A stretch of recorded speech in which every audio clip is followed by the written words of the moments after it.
It's, 8 o'clock Colorado time, and there is still all sorts of bullshit happening in Russia, which is what we're going to talk about today, and then we'll do the usual Q&A. For those of you who have been here before, whenever I talk about all sorts of Russian and Ukrainian insanity, I usually bring Eugene with me. He, like me, grew up in Russia, and he seems to really pay attention to all of this stuff. I don't have any sort of a very specific plan. I do kind of want to go over what the Wagner Group is and what their role and activities are, what they do, how they fit in with the overall, I guess, structure of the Russian military to some degree. And then we'll go from there. If you don't live under a rock, you know that during the last few days there has been all sorts of interesting stuff happening with Wagner. So we'll talk about that as well. All right, Eugene, you ready to join the stream? He gives me a thumbs up. I'll bring him on. All right, welcome. Hello. Thank you for joining me. As is my normal tradition during these live streams is to pour myself a glass of something good and alcoholic. But I have this rule that if I feel like having a drink, I have a drink. If I feel I need a drink, I don't have a drink. And every time I think about Russia, Ukraine, the Wagner Group, I sense that I need a drink, so I'm not going to have one. It's just going to be coffee today. Well, I kind of need that too. All right, so where shall we start? Can we go over brief history of Wagner Group? Okay, let's do that. Let me close something. You can please start if you don't mind, and I'll be back in just 2 seconds. Sure. So history of Wagner Group goes back a few years. It was initially started by Russian intelligence forces, GRU, and the goal was to have plausible deniability. To have a military force that could be deployed overseas, but in case something does not go well, this is not Russian military, we have no idea who they are. Technically, it is illegal in Russia to have military organizations that are not part of Ministry of Defense or other defense ministries, but it's kind of broadly understood that we don't talk about that law. And up until the war in Ukraine, primarily it was deployed overseas, namely in several African states, as well as some Middle Eastern states, most notably Syria, where they had a brief but well-known encounter with U.S. military, where between 200 and 400 Wagner soldiers died in a span of a couple of hours. And it has two principal founders. One of them is Yevgeny Prigozhin, which is the most well-known one. His background, he comes from the same city as me, just like Putin. His background was started in sports, then continued into criminal organizations. He did 9 years in jail in the 80s, then was released. For robbery. With a bunch of teenagers, he robbed an apartment, right? Sorry? With a bunch of teenagers, he robbed an apartment, right? That was for robbery? Yeah, it was a group that went to jail. And initially sentenced to 12 years, but then he got out after 9. And after that, he had a chain of small businesses. Initially was known as Putin's chef because of his catering business, and he did cater dinners in Kremlin. And over time, he had other businesses and other interests. So while he was close to Putin, it's relevant to understand he was never part of the inner circle. So close, but not as close as others, such as Russian head of Ministry of Defense, Shoigu, and other folks. The other person who is co-founder of Wagner Group actually did have military pedigree. He was an officer in GRU, in Russian intelligence. Explain, what's GRU? GRU is, it's literally military intelligence. The abbreviation stands for Central Intelligence Directorate.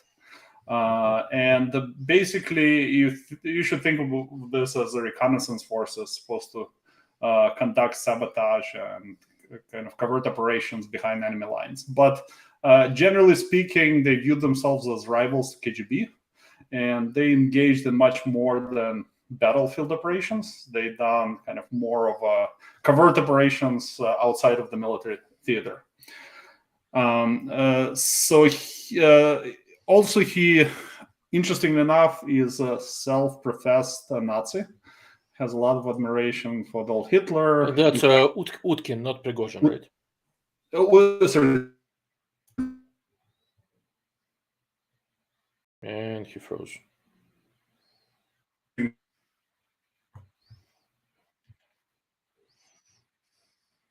Russian commanders actually is a Nazi. In fact, the name Wagner. Wagner Group, guys, I can't hear Eugene anymore. Is it just me, or you can't hear him either?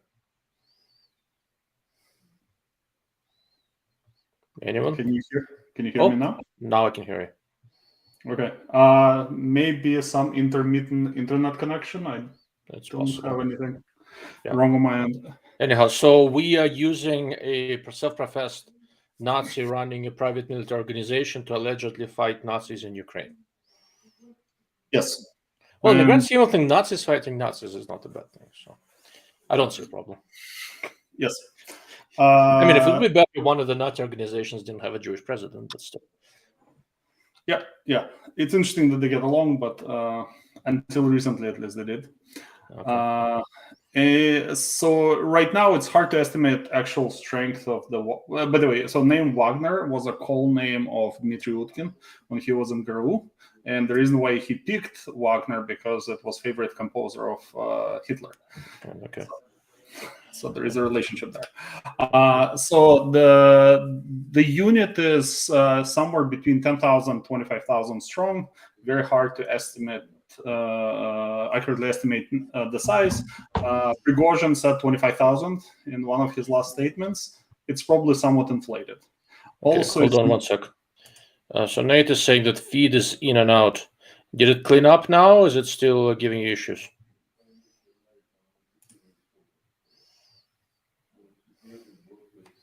Okay, I'm gonna put something in the feed, guys. Tell me if you're still having issues or not. Right now, everything seems to be running on my side. Sorry for the interruption. Go ahead. That's okay. Since units started taking part in operations in Ukraine, taking casualties, they have been heavily recruiting from penal colonies in Russia.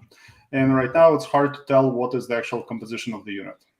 So they definitely have some subsections that are very professional, hardened military, and they have a significant portion that are just convicts who are promised 6 months of service, and in return, their sentence is going to be commuted, and their criminal record is going to be wiped. So I was under an impression that a lot of the Wagner Group was basically former military veterans in Russia who served. Then they get out of the military, and then they get a job for Wagner Group for a lot more pay. Is that generally accurate? So it's them and criminals who are just cannon fodder. Is that about right? This was primarily the case before the operations in Ukraine. Okay. The people who are fighting in Syria typically had some significant military background. Doesn't mean that they were the elite. But at least it's not a whole lot in Russia that you'd consider as an elite military. It's just not how that military is set up. Yep. So, but right now it's significantly diluted. I would assume that the majority of this are no longer people with significant military background. Okay, all right, that makes sense. So that's in short the history of private military company Wagner. Okay, and we don't know for sure how many people have signed up with Wagner at this stage, right? Because after going through the meat grinder in Ukraine and bringing in recruits from prisons, we really don't know for sure. I mean, I've heard numbers of 25,000. I've heard numbers of 5,000. It's not clear. The only sort of reliable number, the column of people that was heading toward Moscow then stopped, we'll get to in a moment, was about 5,000 people, and I assume that's not all of it. So we know it's more than 5,000 or so, and presumably less than 25. Yep. Is that about right? Yep, sounds about right. Okay, so now we have an idea what the Wagner Group is. So what would be the typical relationship with the Russian government? How would the Russian government be primarily using them up until the Ukrainian conflict? Is it to There scare were people shitless, send them into hot places, see who survives? I mean, it was interesting because it was 100% on the pay of Russian government. okay. It's pretty clear that they did not deploy for purely mercenary reasons unless Russia had some designs Okay. to have some influence on the country. That said, they do control some gold mines in Africa that they took over as a part of civil wars. So there are some streams of income that bypass Russian government at this point. Well, I wouldn't necessarily be so sure. I'm sure Putin and company were all making a commission on that. I don't think you can be working for the Russian government to that extent, find a gold or diamond mine in Africa and not share, right? Okay, let me make a different statement. It's pretty clear that if Russia said we're not giving you a single dollar, there are some dollars that come from other places. All right, that's fair. So yeah, that was up until the war. During the war, they deployed a still very much aligned force with Russian Ministry of Defense and Russian National Guard, but ostensibly independent. They decided on their own mission. They did their own recruiting. They did their own equipment. They did rely on logistics from Russian Ministry of Defense heavily, and obviously they don't manufacture their own perishables, shells, ammunition. That had to be supplied by Russian government. So anything more complicated than an AK-47 presumably would have been probably supplied by Russian No, government. they did have everything, including their own air force. Okay. So they do have fairly complicated machinery. That's their own. Yep. Okay. All right. Okay. So that's Wagner Group. Then Putin decides to go for a stroll in Ukraine. Whatever Russia had for their troops get ground down during their initial assault. Russia is bogged down, and that's presumably when Wagner Group gets involved in Ukraine, right?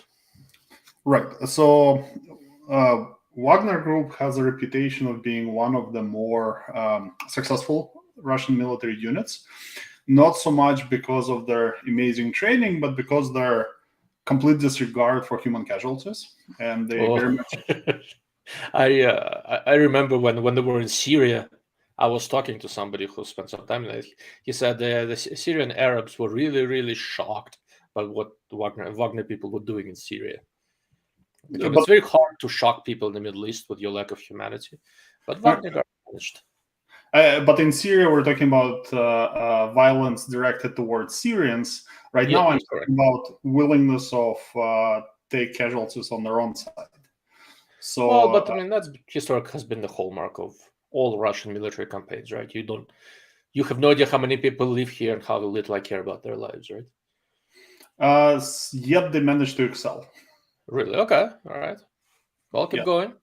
They're most famous, obviously, for their desire to take Bakhmut, which was one of the very few places where we saw continuous fighting for the last 9 months. That it was essentially nonstop. They haven't quite finished it.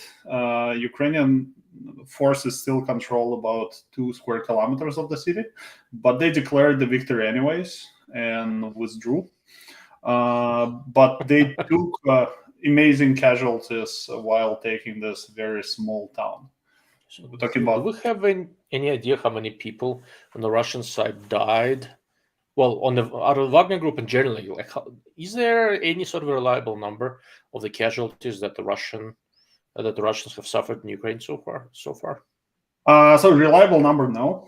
You'll hear numbers everything from 115,000 to 220 as a likely killed in action number. Casualties, actually, ratio between killed in action and wounded on Russian side is closer to 50-50. They don't tend to try to evacuate a lot of casualties. So sounds like Russia. Yeah, and in Bakhmut specifically, which again is a very small regional center, this is not a major city, most likely Wagner Group lost somewhere between 20 and 25,000. Okay, that is significant. Yeah. So we have some number because we have seen how much penal colony population was depleted in Russia, because for a while they still kept those numbers until they realized that it's another way to estimate how they were doing on recruiting, at least, if not casualties. Now they stopped publishing those numbers. Okay. Pretty impressive. And do we have any idea of the casualties on the Ukrainian side, or is that also very opaque? So Ukraine has been generally very opaque with casualties. Most likely, we're still talking about thousands. Okay. Number I heard is 5,000 to 6,000. That's military, right? That's military. That sounds incredibly small, given what's been happening. Well, so the waves. So first of all, Ukrainians are defending in this case, so there is defender advantage. Number two, Russia has started experiencing ammunition shortage, and basically they converted back to their tried and true tactics of sending human waves, and then you start taking very significant casualties. Yeah, that's very fair. All right, so Russia, so Wagner Group has been in trusted force for Putin and company, and now all of a sudden we see them having a little bit of a conflict, and now no conflict, right? So what happened? What do we know? So for a few months, many sources have been saying that the rhetoric between Crap, and he vanished again. You still with me? Yeah, now I can. have uninterrupted feed. I don't know if okay, maybe it's on my side. It's very hard to say. Okay, I'll continue.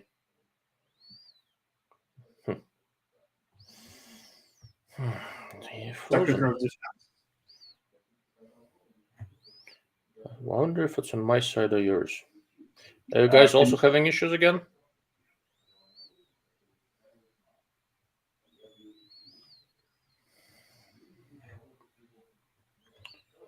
Yeah. Okay. Can you hear me? Now I can hear you. Okay. On my side, everything looks good, but it's hard to tell. Yeah, it's the way these interfaces work. I can't tell where the issues. Yeah. So anyways, I'll continue. Please. Okay. So there were several months of escalating rhetoric between Prigozhin and Russian Secretary of Defense Shoigu and Russian Chairman of Military Staff Gerasimov. Prigozhin accused them on several occasions, going back 7 months, of denying a proper amount of ammunition for Wagner Group and trying to undermine them in various ways. Probably there is some truth to it, but we do not know how much, because Russian military overall experienced ammunition shortage. This was not just them, but it's possible that specifically they were singled out at times. Finally, after Wagner allegedly accomplished their mission of taking over Bakhmut, a couple of weeks later, they decided to execute retrograde motion, move into the rear, second echelon, and they encountered mined roads. So mines were placed by Ministry of Defense, Russian Ministry of Defense. Okay, hold on 1 second. Mr. Steven, is this counterintelligence spreading media? You're really deep undercover spies. Yeah, so deep we forgot what we are. All of this is public information. We basically have the advantage of being able to read sources in English and in Russian.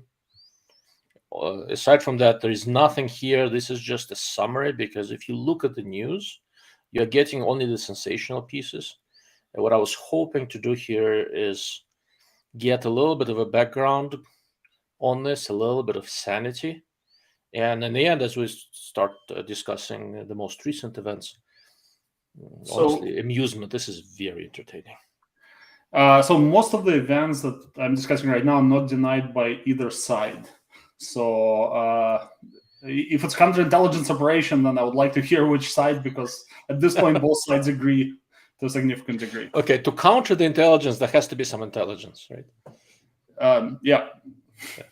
So Wagner was trying to execute retrograde motion. Again, this was publicly discussed by Prigozhin himself and by various Russian officers and by US media and by Ukrainian forces. So they all together executing elaborate counterintelligence operation.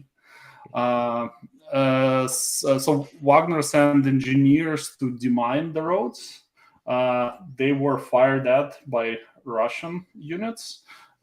Then Wagner assaulted, took over several officers, including Lieutenant Colonel, who was, I forgot, he was executive officer of the brigade or something. And they beat him up, made him confess on tape. Again, you can watch the tape. This is not classified information. So what did he what did he confess to? That he was a spy for Japan, Thailand, and everything? Or? They asked him who gave the order to fire on their soldiers. He said that he did it himself because he was drunk and he didn't like Prigozhin. I don't think they were satisfied with the answer, but that's what he said. So they beat him up a little bit more and got a better answer, or did he stick to his guns? That's what he said on the tape, that he was drunk and under influence asked his unit to open fire on Wagner Group. Okay, so it's not abnormal. Pretty much everything in Russia happens when everybody's drunk. Yep. He was released in some exchange, in some arrangement. And then when in Moscow, he gave a different statement that how he was mistreated and they didn't do anything. After that, several days later, Shoigu, Russian Secretary of Defense, issued an order saying that all of the private military companies have to officially pledge allegiance to Ministry of Defense and report to the chain of command.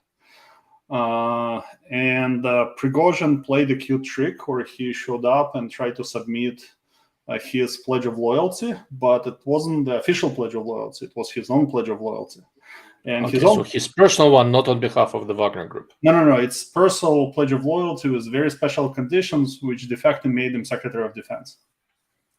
Okay, that's pretty good, actually. His orders could not be contradicted by other people in chain of command, and the Minister of Defense was not allowed to deny supplies to his unit, etc. So de facto, this was not much of a pledge, which it was rejected. Officer in charge refused to take the paper. And after that, and this is allegedly, I'm quoting Prigozhin and Wagner Group, their camp was fired at by Russian artillery. And they said that as a result of that, the Wagner command got together and they decided to execute what they called March of Dignity and March to Moscow. Okay. Now, no Ukrainian sources here at all. I'm relying 100% on what Prigozhin said in his public statement there. Okay. Now let's take a pause for a moment, because this is, I'm not going to stop you too much, but this is kind of an interesting question. Why is there such little footage from the war? Right, we got bombed with videos daily, just a few months ago, last year. Well, it's not 2003, I think he meant last year. And now there isn't a whole lot. I was just looking at news fatigue. Everybody got used to it. It doesn't drive the news anymore. So I follow both Ukrainian and Russian Telegram channels. I usually get about 30 videos of offenses, strikes, etc. per day. I don't know. That's Russia, Ukraine. U.S. news. I mean, Lars is actually making a good point. Western news. I don't know about Europe. U.S. news. It's not that much. I don't think. Well, we can discuss both conspiratorial side of it and less conspiratorial. But needless to say, a lot of this footage is extremely graphic. This is close quarters fighting. Most of it is not appropriate for Western TV consumption or even Ukrainian or Russian TV consumption. That's a fair point. Some of the recent footage coming from fighting in the south, where Ukrainians are clearing Russian trenches that look more like. I've seen that. That was a little disturbing. Yep. So that's kind of within the spectrum of what you see most of the time. Yeah. Okay, that's fair. And one more quick thing before we move on. Jared, good to see you here, sir. And I appreciate your comment. Okay, so moving on. Right. So the first step of March of Justice was to take over Rostov-on-Don, which is a regional center, which is not little to begin with, but more interestingly, it's a seat of Russian. Should I pop the map on the screen so we can see where all that is? Yeah, absolutely. Yeah. Okay. So Rostov-on-Don, can you see my cursor? I cannot see your cursor. I assume you guys cannot see mine, right? I cannot see your cursor, yes. Okay, so you see on the bottom there's the Black Sea. Then there's a smaller thing that's barely connected. That's the Azov Sea. And there is a place called Rostov-on-Don. Yep. Okay.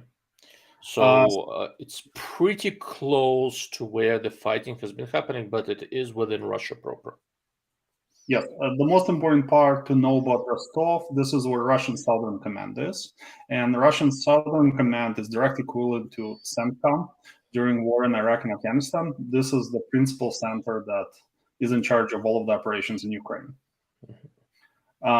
So Wagner Group was able to move from Ukraine to Russia, so they crossed the border without any opposition. They encountered some blocks, like physical barricades in Rostov, which they drove around, and otherwise nobody engaged with them. And they were able to take both military headquarters and internal ministry, which you can think of it as police headquarters, without firing a single shot.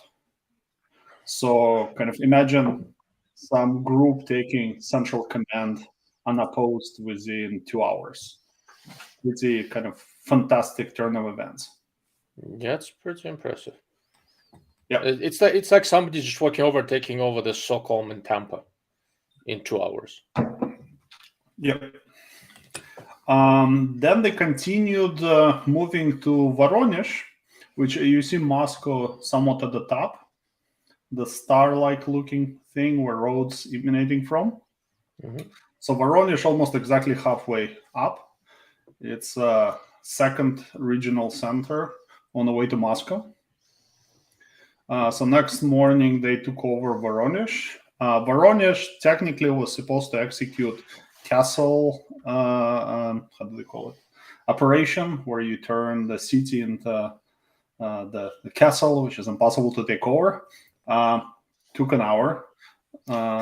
So as a piece of trivia, I spent 2 years of my life in a city called Voronezh. My grandparents used to live there. When I was little, I was there for 2 years. So I feel very strongly that it fell so easily, even slightly ashamed. Please continue. Yep. And then so interestingly enough, sometime after they passed Voronezh and continued moving towards Moscow, Putin finally came out with official statement saying that this is treason, and it's attempted coup, and everybody is going to be punished. Another interesting point is Kadyrov, who is technically governor of Chechnya, practically. And we lost sound again.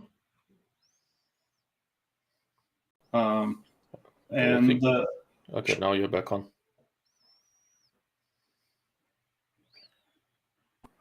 Or not.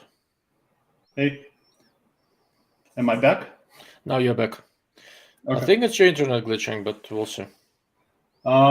Unfortunately, that's only internet I have.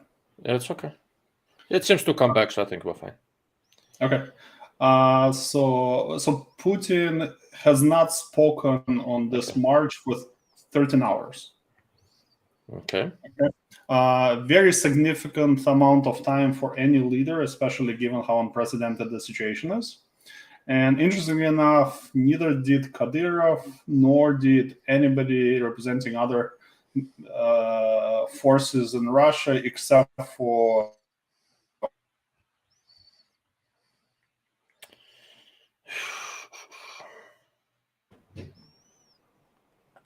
And I I see movement, but I don't hear sound. Because Oh, there we go. All right. How long was I out? 3 seconds, 4 seconds. Okay. So you said Kadyrov and Putin for 13 hours, nobody said a thing. Then as Wagner Group is marching toward Moscow, I think they got eventually, 100, 150 kilometers? 100 miles, something 40. like that. How much? They got within 40 kilometers. Okay, that's pretty freaking close. Then everybody started talking, right? So rhetoric of Putin was pretty bellicose. Expectation was that the rebellion is going to be crushed. So kind of all implications were a big military operation. So that operation never materialized. They were unopposed all the way up until this 40 kilometers, distance from center of Moscow, which technically already outskirts of Moscow. Yeah. And then very mysterious deal was brokered allegedly by President of Belarus. According to the deal, Prigozhin moves to Belarus. Most of the Wagner who are not implicated in specific acts of violence against the regime, acquitted of all the charges, and they can swear loyalty to the Ministry of Defense and return back. Back to Ukraine to be shot. Okay, got it. Back to wherever Minister of Defense will send them. So to Ukraine to get shot. Okay. Yeah. Since then, story became even more complicated. So Prigozhin has arrived to Belarus, and he gave a statement in which he said that he never meant to topple the regime. He was mainly looking for change of military leadership. Dmitry Utkin, who is the other co-founder, with cohort of senior Wagner officers, said that they were betrayed by Prigozhin, and they promised some action to be determined, which is not clear. What's interesting is when after Putin's speech, the offices of Wagner in Russia were raided, posters were taken down, all mentioning of Wagner Group disappeared from media. Right now, posters went up, offices reopened, Wagner Group is back in business. But now it reports to the Ministry of Defense.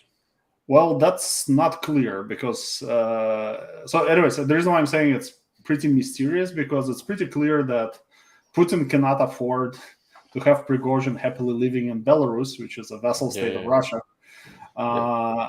Wagner leadership did not exactly admit that they're willing to go under Ministry of Defense command. In fact, Utkin seemed to indicate something else.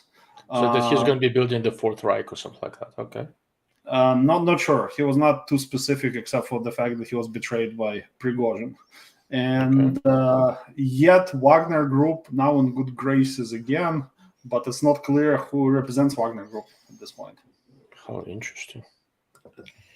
So basically a complete shit show, and we have no idea where we are. Well, it's pretty clear that arrangement is either more complicated or we will see kind of the second act of swift repressions.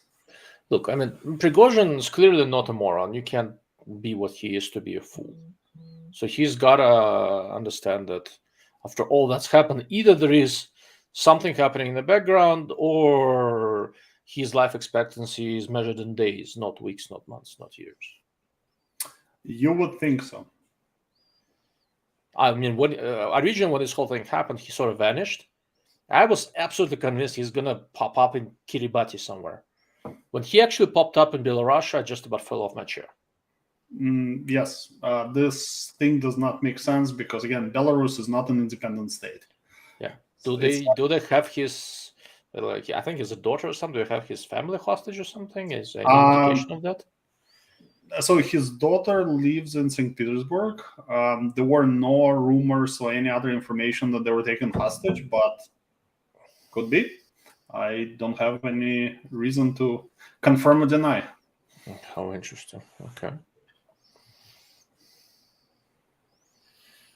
So honestly, Putin probably doesn't have to take him out. If Prigozhin popped up in Ukraine, he's a clear threat to Lukashenko. Lukashenko is going to take him out. You mean or the other way around? You mean in Belarus, not Ukraine? Excuse me, in Belarus. I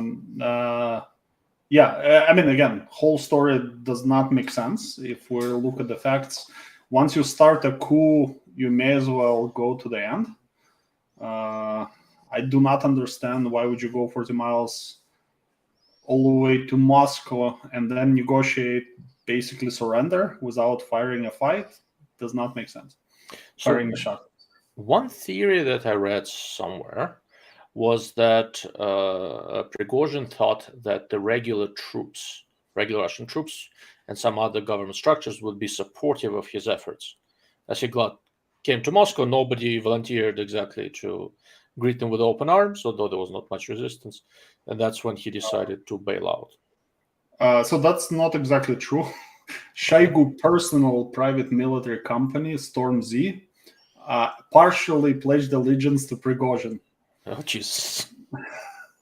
So they must feel silly right now. If they can feel anything at all at this stage.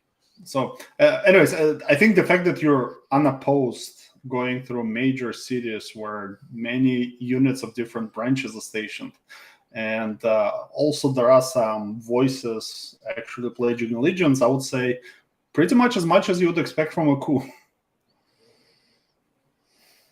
Yeah. Now, the interesting thing about Prigozhin is, I guess another peculiar thing. Up until very recently, his position was that Russia needs to fight this war with full mobilization. They're not being brutal enough. They're not being decisive enough. Mm-hmm. In his address, when he was talking about March of Dignity, he said that war was started under false pretext. There was no threat from NATO and from Ukraine. This was started by Shoigu, who deceived Putin for his personal benefit. Again, very much in contrast with the rhetoric that we heard from him very recently. So that's very interesting. I mean, a lot of that sort of reeks as a conflict between Prigozhin and Shoigu, right? Shoigu is in Putin's inner circle. Prigozhin is probably not, but still very close to the regime in Russia, and clearly a very, very powerful figure was this. And in Russia, so for those of you who didn't grow up in Russia, okay. All right, Mr. Paul M., thank you, sir, for your support. We'll talk about this in a moment. Putin's prestige has to have taken a serious hit as a result of this episode. It looked like a Russian version of the Keystone Cops. Any thoughts about what sort of fallout Putin will face? So we'll talk about that in a moment. That's what I was sort of getting to with this whole Shoigu Prigozhin thing, because none of this shit makes sense, I'll be honest with you. So for those of you who didn't grow up in Russia, one of the interesting things about Russian culture, and we saw this a lot in the 19th and early 20th century when there were all sorts of rebellions, etc. The Russian peasants, basically day-to-day Russians, historically were always convinced that the Tsar was kind and honorable and wonderful, and their life was so difficult not because of the Tsar, but because the Tsar's advisors give them bad advice, and they're horrible and unpleasant, and it's all their fault, etc. So they would have been, there were a few that I can think of, all these peasant marches where they would assemble in large numbers and go to try to talk to the Tsar to explain to him that his ministers and advisors are horrible, evil people. And when I'm looking at this business between Prigozhin and Shoigu, Prigozhin, I think through all of this, almost all of this, was very careful to say that he's not against Putin. He's trying to fix the Ministry of Defense. Is that an accurate summary? Yes, he never explicitly said anything against Putin except old grandpa is losing his mind. Okay, so that's if he lives to the end of this month, then old grandpa is losing his mind. So he just the old grandpa comment was not during the march. This was a week or so prior to this. Okay, all right. How interesting. Okay, all right. So Paul asked an interesting question about what kind of fallout Putin is going to face with this? Just on one hand, not clear, but on the other hand, so is Putin's position weaker, same? Is he now going to lash out at everything that moves? What do you think? So there are really two options here. So definitely his position is not better. He looked indecisive, incompetent, in the face of very clear challenge. And just if I understand this correctly, as Prigozhin was marching on Moscow, Putin got on a plane and flew to St. Petersburg, right? I do not know if that's for sure true, but yes, this is what was stated. People were speculating if this indeed is the case. This would not be surprising because St. Petersburg is his hometown and the center of his support. So that would not be out of character because Putin is known to flee locations where he could be found when he is in trouble. So, okay, all right. So Putin has two options. What are they? Yeah, so either kind of unleash the wave of repressions, make sure that whomever was implicated either in inaction or action against the regime is punished, right? Which would be kind of under Stalin, it's impossible that anything like this would take place in any form, but this would be more of a decisive dictatorship approach. Or alternatively, I do not think he can fall because there is no alternative to Putin. What he can be is become irrelevant and basically local. Just when you say something interesting, the internet starts glitching. So the first option is a grand wave of repressions. Second option, since there is no replacement for Putin, is to be like Yeltsin, meaning that you're a person who is technically in charge but safe to ignore. Okay. It doesn't sound like Putin, but once again, he's been very sequestered through COVID. We really don't know. We really don't know what state he's in. There is really no option to be a dictator yet not exercise control and a direct threat. That's a fair point. So here's an interesting question. What are the odds that this was coordinated between Prigozhin and Putin in order to distance public perception of Wagner in Russia? I'll let you address it and I'll add some commentary. Well, so first of all, both come out looking bad, Putin and Prigozhin. Two, if the goal was to distance them, then to what end? Because Wagner has a fairly positive reputation among the most kind of nationalist movements within Russia, at least a significant fraction of them. I'm not sure why you want to distance yourself from them. At least I have to see a bigger plot, because right now it seemed to be more advantageous than not. Okay. So I will also say this, right? So if this is some sort of coordinated conspiracy between Prigozhin and Putin that took 5,000 people going in and out, cities falling and all that sort of stuff, conspiracies, when that many people know about them, don't work. Right? Conspiracy means a couple of people know. There was so much movement, so much logistic, there's so much stuff happening.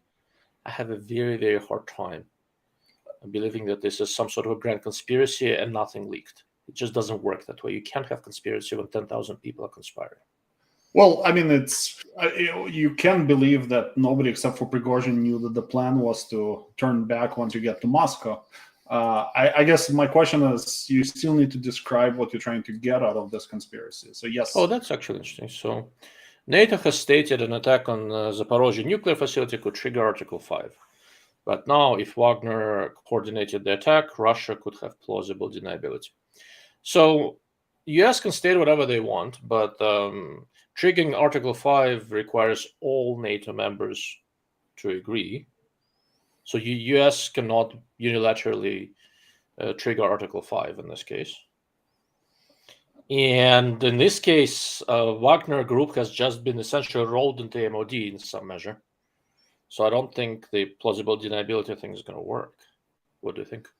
I mean, there are so many kind of holes with the strategy. So first of all, Article 5, I do not know if you can apply it to non-NATO state. Number two, Article 5 just stipulates that countries will do whatever they think necessary to support.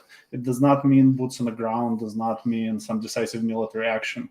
It opens the opportunity for the countries who want to do this, but no more than that. Also, Wagner Group is nowhere near Zaporozhye power plant, and the probability of them getting there is, I don't know, like it's not obvious that it went up.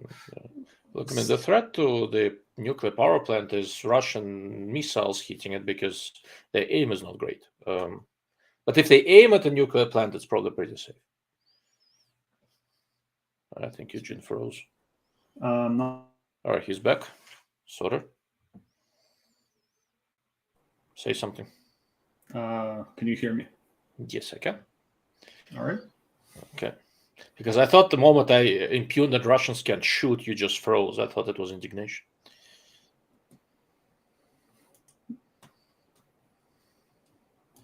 Okay, so it was implied that if nuclear fallout reached a NATO country. Okay. Let's see. Let me pull the map back on the screen. So Zaporozhye is here, NATO country. Yeah, I don't think nuclear fallout is going to get to any NATO country from there, not easily. So you can't see my mouse, unfortunately. Where you see the large concentration of red dots, just to the left of it is the Zaporozhye area. That's where nuclear plant is. Closest NATO country is probably Romania on one side and Poland on the other. No, I don't. I'd be very surprised. Let me put it this way. This is very complicated, roundabout way to achieve NATO involvement. So again, like, was Putin looking for this?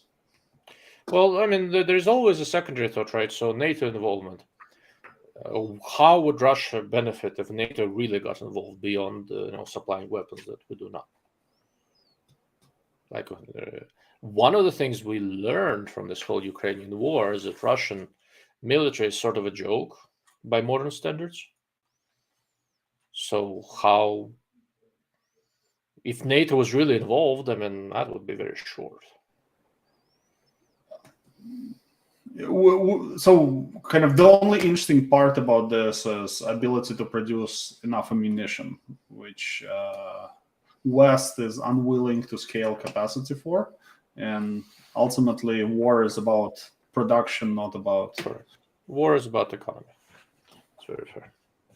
And Paul is saying it's hard to see Turkey agreeing to implement Article 5. Not just Turkey. There'll be quite a few countries who are not terribly interested in further escalation of their involvement. Okay. So very interesting. So all sorts of crap's happening. What's next? What do you think will happen? Well, in terms of what's happening in Russia, impossible to say. It's very clear that this is not the end. Some other shoe is going to drop. Doesn't mean it's going to be as dramatic as a coup, but this is something that either challenge that has to be answered, or this is going to be a new precedent for what happens in Russia. Like, for instance, we have Kadyrov that has his own military. So Kadyrov is the dictator of Chechnya. So he seems to have some grand ambitions, but I'm not sure what he is going for. If he thinks he's going to become dictator of Russia, he's on crack. Which is Yep, that's exactly what I think he's interested in.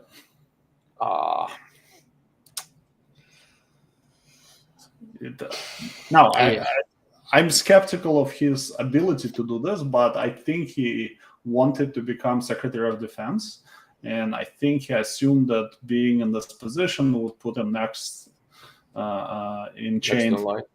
Yeah. Well, look, I mean, Putin would have to be thoroughly retarded to make Kadyrov Minister of Defense, but then again, Prigozhin is still alive, so I don't know what to think anymore. For now, yes. So it's not that we know of, right? Yes. So yeah, if Prigozhin accidentally falls out of 8th story window of a 2-story house, that would be more consistent with. Yeah, that's what was done to 11 or 12 oligarchs since this whole started. They all tried to learn to fly. Yeah, Moscow had quite a few people that fell out of the windows accidentally. I remember a lot of doctors that was saying that there was a lot of COVID in Russia. Somehow slipped and fell out of 7th, 8th floor windows in many hospitals. That seemed to have happened a lot. Yeah. Okay. So Kadyrov is trying to play. What is Shoigu, the current Minister of Defense, doing about all this? Is he vocal at all? So Kadyrov has ambitions. It's not clear that he is executing some elaborate game related to that. Right now, he's maintaining his military and keeping his powder dry.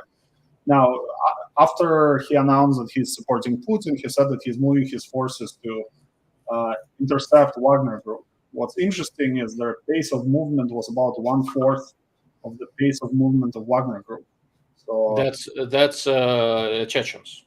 Chechens, yes. So yes, there is no chance that they would catch. So Kadyrov got some people and told them to walk in the general direction of Wagner Group, but not too fast. Right. So there was no chance that they will ever catch Wagner.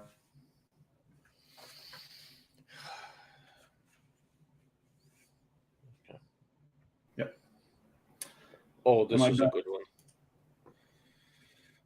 Pistoler Jesse, do we suspect Wagner working with the Pentagon to throw turmoil into Russian lines during the Ukrainian offensive, except Russia underreacted to the threat and Wagner chickened out before real heat? I don't think so, but that's a nice theory. I mean, logically, it would make sense, except I can't imagine Pentagon and Wagner having anything in common. Again, it's not clear what Prigozhin is getting out of this. Also, well, if he popped up in Washington, D.C., we'd know, but he popped up in Belarus. So, I don't know. And even that is a miracle. It's not the case that it was clear that he can escape from this. So, I don't know. This is a very, very deep conspiracy theory that would be out of character for the person involved. That's very fair. I mean, when dealing with Russia, generally, if something can be adequately explained by incompetence and stupidity, it's usually accurate. I'm not super likely to lean into deep conspiracies, but this one is so bizarre, I honestly don't know what to think. Being a very wealthy person, based on his relationship to the Russian government, it's hard to imagine that Pentagon can offer something more interesting. That's very fair. I mean, we don't know how wealthy Prigozhin is, but it's safe to assume it's a few billion. Would it be? Yeah, he has a nice private jet. He has his own army. Must be worth something. Ooh, I have an idea. Maybe now Wagner Group is going to get expelled. Pentagon is going to start paying them, and they are going to go occupy Cuba for us. Nice island, far away from Putin. So I do not believe there was a question about money. I do not believe U.S. government ever made payments on amounts that would sway somebody of that level. Well, I mean, we gave a lot of money to Iran under Obama. And bought us a lot of goodwill. Well, I didn't say it was a good idea. I just said there is some evidence that we can pay a lot of money to some asshole who really want to. I don't think it ever got us anything, but it's possible. There you go, Mr. Firepring 6. Hanlon's razor. Don't attribute to malice what can be attributed to stupidity. I think the exact phrasing is what can be adequately explained by stupidity. I'm generally with this one, but like I said, this current set of events is so odd. Even if I apply the Hanlon's razor, I don't know what level of stupidity explains this one. Yeah, it's not just stupidity, it's just indecision, misjudge. I don't know. Interesting. So impact on Ukrainian offensive is an interesting question. Mm-hmm. Obviously, the whole event was too short, and disruption was not significant enough in itself to kind of disrupt supply, etc. But it may have impact on morale because kind of what it did leave a lot of people on the Russian side scratching their head, including Russian mill bloggers and patriots, because they up until now, Prigozhin was at the very least one of the most bellicose pro-war voices, and this is the last thing that they would expect. So it was a strange turn of events.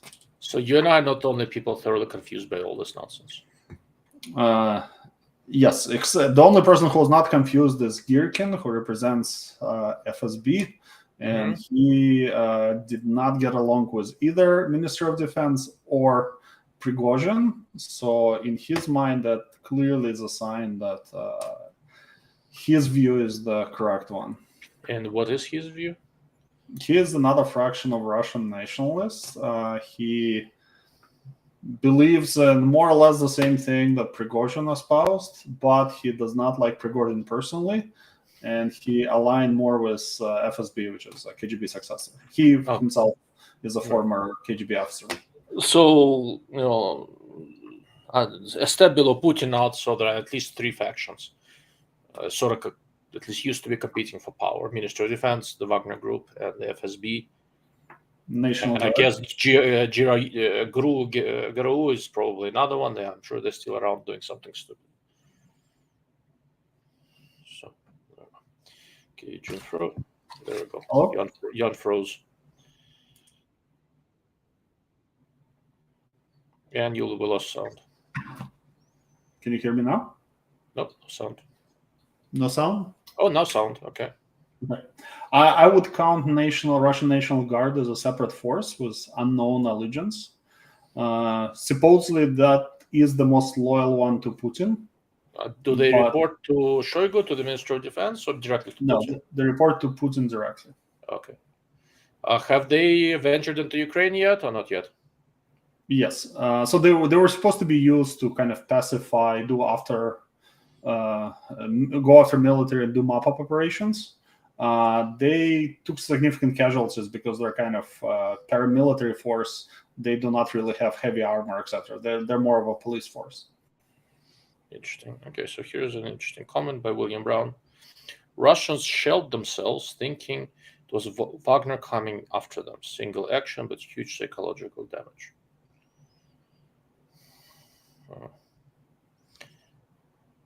Russians shelling their own troops is not uncommon. They're just not very good at this. Can you think of a specific incident, Eugene, that I'm not recalling? Where Russians shelled themselves on purpose or by accident? It's not clear. William, if you don't mind, please clarify. On purpose, this was the genesis of Northern War in 1939. There was a bombardment of Russian outposts, which was a pretext for war against Finland. The Winter War, yeah. Yeah. So in terms of not on purpose, it's a day that ends on Y, so probably it took place. Yeah, that sounds about right. Interesting. I'm telling you, it's such a clusterfuck. I'm looking at it, I don't know where to start. It is so odd to see nobody here, I'm looking at the participants of this whole thing, nobody here is looking good.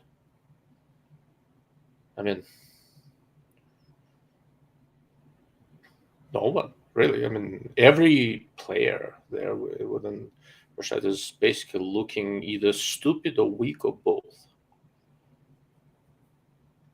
Ukraine played it almost well. You're supposed to completely stay out. They actually made one statement on the matter. Did they say anything profound or just making fun of Russians? I forgot this disorganization within the Russian ranks or something of that nature. Okay. So I thought you could just stay out completely and let it run its course. See, I thought that what Ukrainian government should have done is released a huge picture of popcorn and nothing and say nothing. We're just gonna sit here and watch this. So speaking of the Ukrainians, they're supposed to be having an offensive. I think they were doing something, but I didn't see anything large scale. Are they taking advantage of any of this? Do you see them doing anything? So event itself was too quick to really take advantage. You need to move significant forces. You need to do the probing attacks, whatever. So no, not a chance that event itself would play a role. Their offensive is interesting because initially they hit fairly hardened defenses in the south. It was surprisingly small scale operation, too big to be a probing attack, but too small to be the main thrust. So 2 out of I think 30 brigades were involved in it, and there was no single operation of unit larger than battalion. So I think they learned from that lesson. They found a lot of minefields and pre-trained artillery. So they took a step back. What's happening right now is actually a little bit more surprising to me. So for a while, conventional wisdom was that they will not try to cross Dnipro. It's a very complicated amphibious operation. Why would you do it? Guaranteed to be a failure. But at this point, it seems like there's some level of fighting taking place on the shore of the Dnipro that occupied by Russians. So on the eastern southeastern side, okay. Yeah. So Russia claims that Ukrainian tanks involved in a battle. If you bring up your map, there is a place. All right, let me see if I can zoom in and find it real time.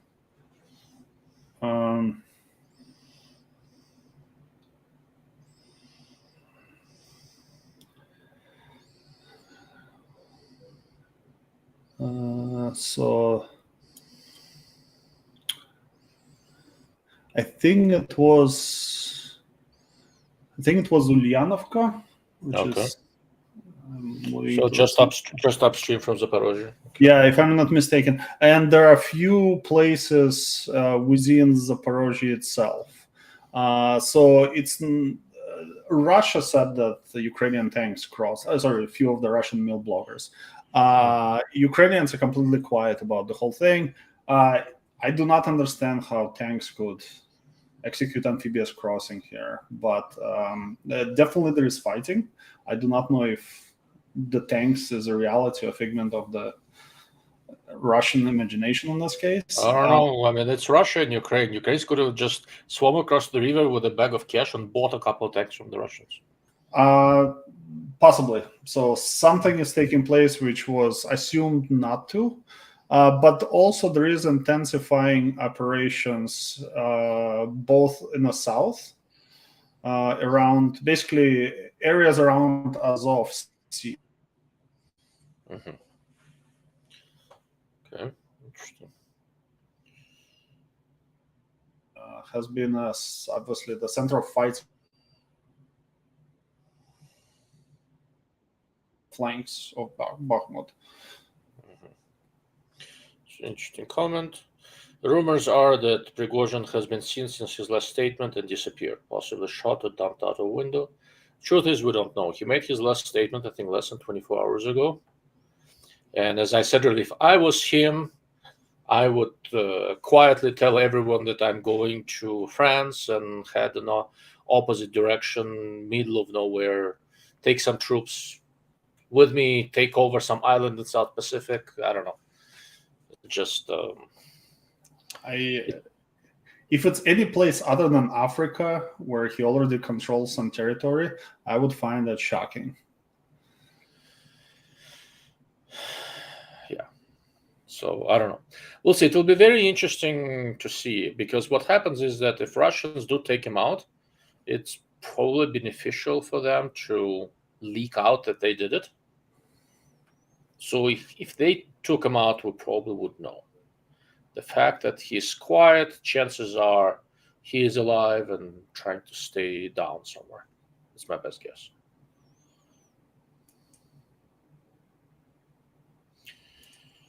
As archives, I don't think he could hide.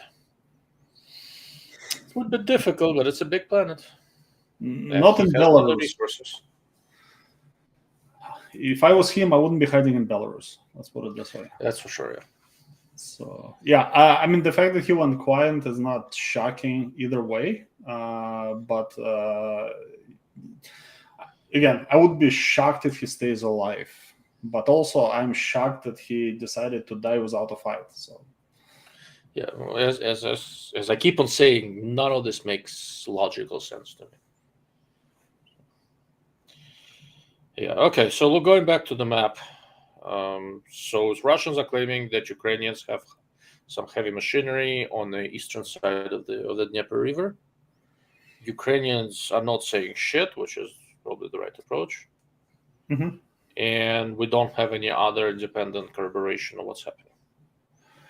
So that operation most likely is not the main thrust, even if it is true. Most people assume that direction to Azov Sea, south and southeast. Toward Mariupol, out in that direction, or what used to be Mariupol? Correct. Yeah, towards Mariupol. Exactly. So starting with Orekhov, Mhm. continuing to the right and up. Okay. So there are 4 different axes of advance there. And Ukraine executed some significant operation disrupting Russian supplies. It is consistent with preparing for an offensive, but those are very dug-in positions. It's not going to be a walk in the park. That's very fair. Okay. All right. So the conclusion is that all sorts of shit is happening, and it's really not clear where it's all going.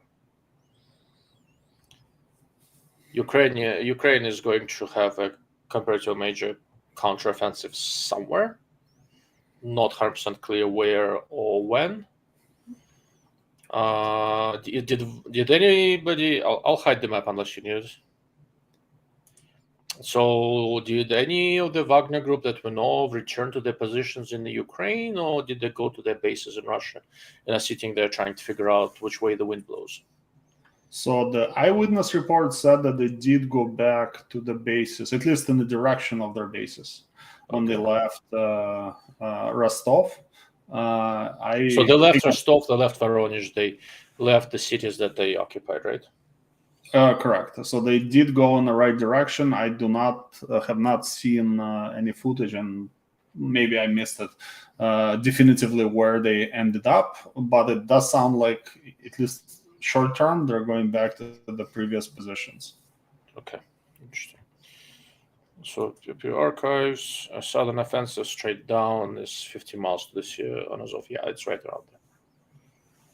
So what's clear is most likely objective of this offensive. So kind of if we remove the most fantastic scenarios of like Russian front collapsing and everybody running away and Ukraine goes back to the territorial border, the minimal significant achievement would be to cut off land corridor to Crimea. Do you think Ukraine is going to try to recapture Crimea at the end of all of this? Or is it permanently Russian? So I would view it as highly contingent on political situation in Russia. So I think that in terms of the military objective, this would be very significant if they just cut the corridor, because that leaves Crimea essentially for Ukraine to decide when to try to take over. Okay. That's fair. All right. So I think that's a reasonable coverage. What did we miss? Anything you can think of that we need to bring up that would be useful for the general understanding of the situation? No, I think in short that's the most relevant events of the last week, or if you include offensive, last 3 weeks. Mm-hmm. Okay, crazy shit. What can I tell you?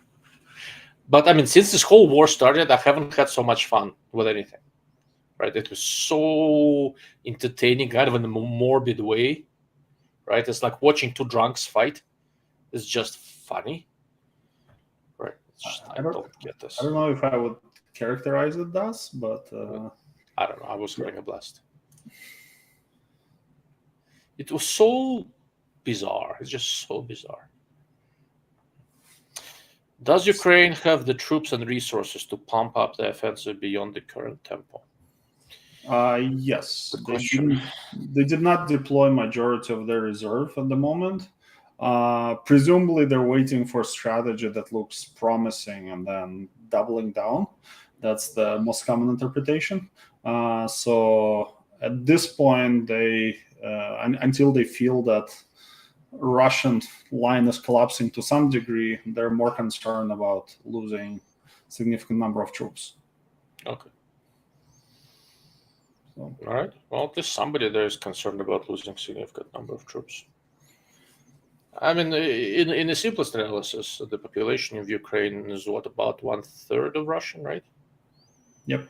So if this is a long-term war of attrition, which it may very well be, Ukrainians win if the casualties are 4-1 in their favor or worse, right? Or more. So during the Russian offensive over the winter and spring, they were 6-1 because Russia was mainly doing the attacking against defended positions and so on. Obviously, the equation is going to flip if Ukraine is executing offensive operations, even if they're doing it much better and with much more preparation. There's no way to maintain this kind of ratio. Yeah, that's fair. So that would explain why they're being somewhat cautious. Okay, so here's a definitional question. What kinds of Russian infantry units? So National Guard, contract, conscripts, what else am I missing? So what kind of troops do we have on the Russian side? So National Guard is not the same as National Guard in the United States, which basically is the same as normal military, except that they fall under governor's jurisdiction and the times and requires act of Congress to mobilize. So National Guard is federal police force, basically. Think of kind of SWAT units, special police units. That's National Guard. It reports to the guy who leads it was a former Putin bodyguard, and they report to Putin directly. So that's his personal force.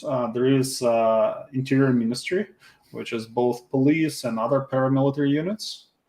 There is regular Ministry of Defense, which has a blend of contract and conscripts. Usually more elite units are heavily contract. Those primarily dead at this point. And it's relying more and more on conscripts. So the elite units for Russia is primarily, airborne paratroopers, that kind of stuff, right? It's a land power. They don't do a whole lot of the elite units that will be under the Navy or Air Force, right? Well, naval infantry and paratroopers are the two classic elite branches of service in Russia. Okay. So yeah, and obviously it's kind of special forces, but special forces means different things depending on which special forces Russian unit you're talking about. In some cases, this is more like slightly better trained infantry. Mm-hmm. In other cases, they're actually special forces unit meant for special forces type direct action. And then we'll have FSB, which is kind of KGB equivalent, that also maintains its own direct action forces. Okay, really interesting.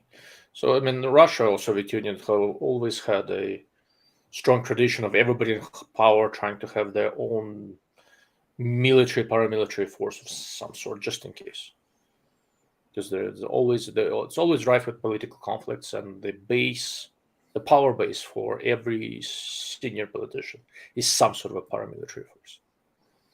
I would say it's not so much that every politician was trying to maintain military, but as much as people in charge wanted to make sure to avoid significant concentration where there is only one obvious military that can undermine them. And Putin kind of instituted National Guard like slightly more than a decade ago, I believe. And the reason was exactly that, to have some more loyal forces closer to home that could counteract both FSB or Ministry of Defense if push comes to shove. Okay. So a little paranoia goes a long way. Yeah. Seth Rich, spring counteroffensive coming summer of 2023, hopefully 2023. I think, in the Western media, it was called spring counteroffensive. Nobody expected it to actually take place in the spring for fairly obvious reasons. It's a Rasputitsa. It's a time where it's very difficult to execute military operations in Ukraine. So most people understood this to be at least end of May. For those who don't know what Rasputitsa means, so Russia and Ukraine, basically in the winter, everything is frozen. And in the spring, it starts thawing off. And as it thaws out, it basically becomes one huge mud bowl, roughly the size of 1/8 of all available land in the world. And until it dries up a little bit, moving around, there's a shit show. That's what the word Rasputitsa means. Right? So nothing was going to happen in the spring. We'll see if anything happens in the summer. Very cool. All right. Let's see. We've been at it for a bit over an hour. So guys, if you have any questions on what we've covered, what we've discussed, there we go. So these units seem to have well-equipped armor to be police security. I assume that we're talking about National Guards. A lot of BTRs in those videos. Actually, they have relatively few BTRs. They have mainly kind of the light armor protective vehicles. I mean, they look like MRAP, but they're actually not meant to be quite as heavily mine resistant. So it's anti-small arms primarily. But they do have some BTRs. I mean, again, like it's designed to be a force that in a pinch can counteract some move against Putin. Okay. That's a fair point. All right.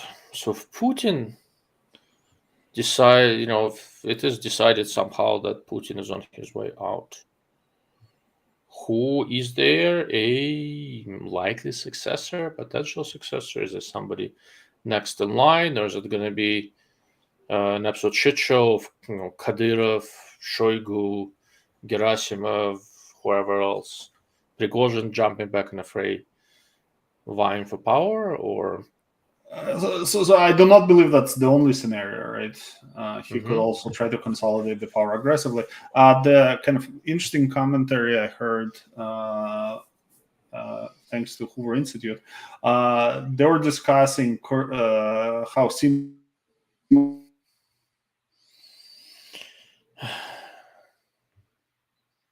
You still there? Hello? Yeah. Did I lose you again? You mentioned Hoover Institute and everything went to hell in the handbasket. Similarity between this situation and Yeltsin in mid-90s, where he was in a quagmire war in Chechnya, meanwhile was not perceived as actually in control. And there was this carousel of people who kind of were looked at as a successor.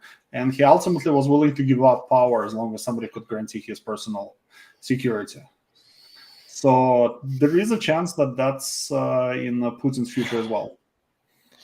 I don't know. Yeltsin was a comparatively benign alcoholic. Putin is something else entirely, but anything is possible.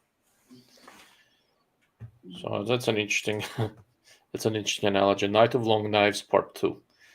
Night of St. Bartholomew. Anything's possible. How much longer the war goes on after the coup? Thinking 2 years, maybe? After this coup or after successful coup? I assume after this one.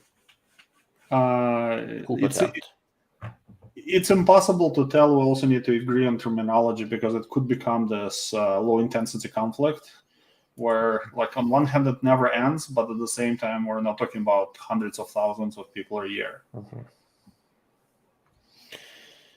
It's possible. So now going back to this, I just don't see a graceful way for Putin to get out of this. And Ukrainians seem to be fairly resolved.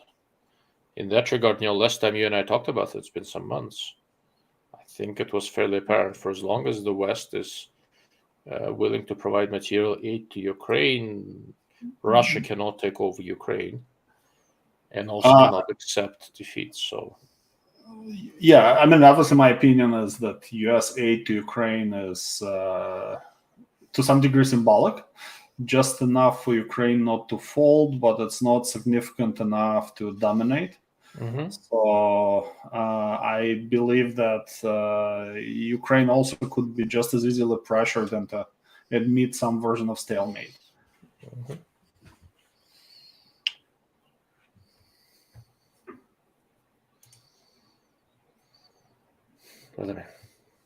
What does stalemate look like? Russia keeps Donbass and Lugansk and Crimea, and we go back to the business as usual? Yeah, I mean, there is a rhetoric about the fact that we never undermine the territorial integrity of Ukraine, but practically we freeze the Undermine, yeah. Yeah. By the way, in my expectation is if conflict is frozen, it's going to be unfrozen in 5 years or so. So I don't believe it's a long-term solution, even if you're willing to compromise. Yeah, that's fair. So I think the coup now gave Putin the possibility to step down and get out. He doesn't seem like the type who'd want that, but who the hell knows? Anything is possible. I don't believe that he got new possibility that was not available. Okay.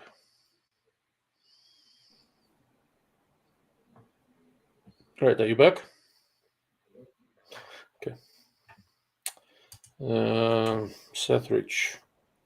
Any thoughts on the Russian Volunteer Corps and Russian Freedom Legion and what the individuals stand for? Also, why no activity into Russia by them during the Wagner incursion? So Russian Volunteer Corps is a very, very small unit. With, Okay. I have to step away. I'll be back in a second. Just keep talking. Gotcha. It's a very small unit with fairly unclear ideological direction. Its current leader has been a member of right-wing circles before, which again, not unusual for Russian nationalists both opposing Putin and for Putin. I don't think they actually represent any significant power or have significant loyalty within Russia. So I don't think they're relevant players. I don't think there would be people I'm interested in betting on anyways.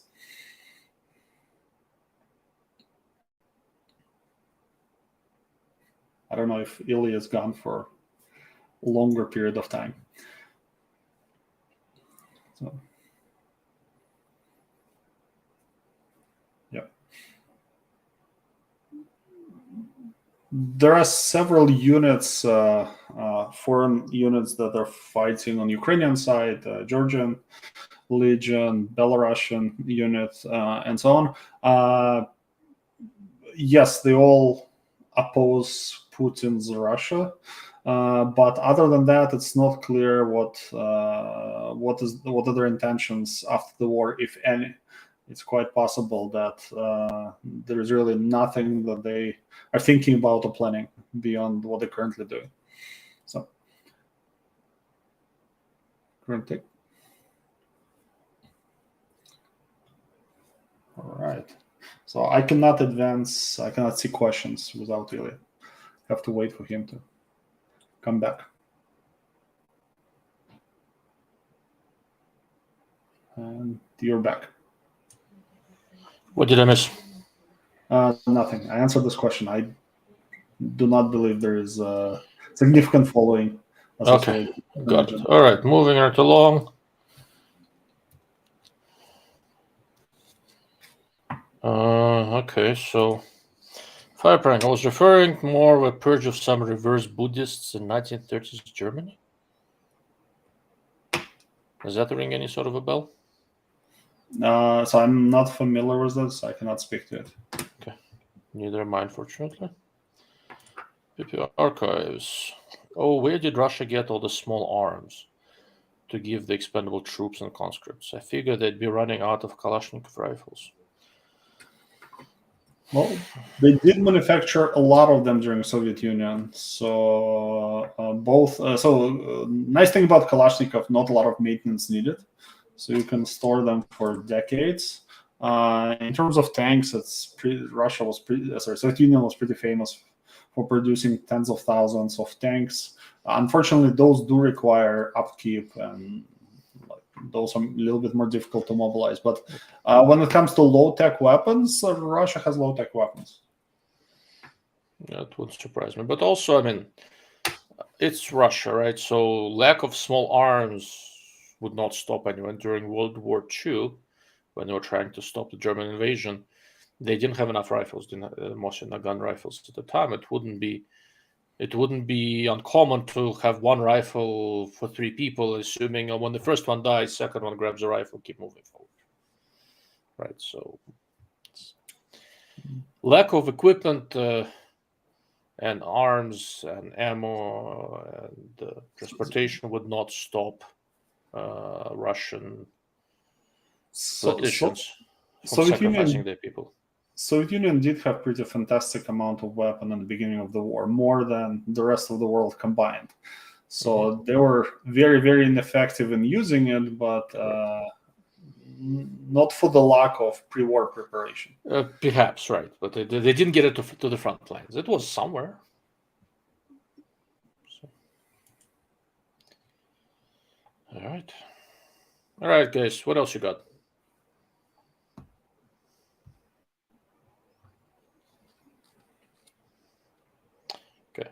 I'm not going to drink my coffee. I ran out. It's probably an indication we should think to wrapping up. I'll open up the Q&A to whatever comes to mind. If there are no more questions on Russia and Ukraine, Eugene, you're welcome to stick around or go and see what's left of your evening. I'll try to hold down the fort for a few more minutes. If anything comes up on guns and optics or more on politics. Oh, that's a good question. Isn't Russia in a population collapse? Is that starting to weigh?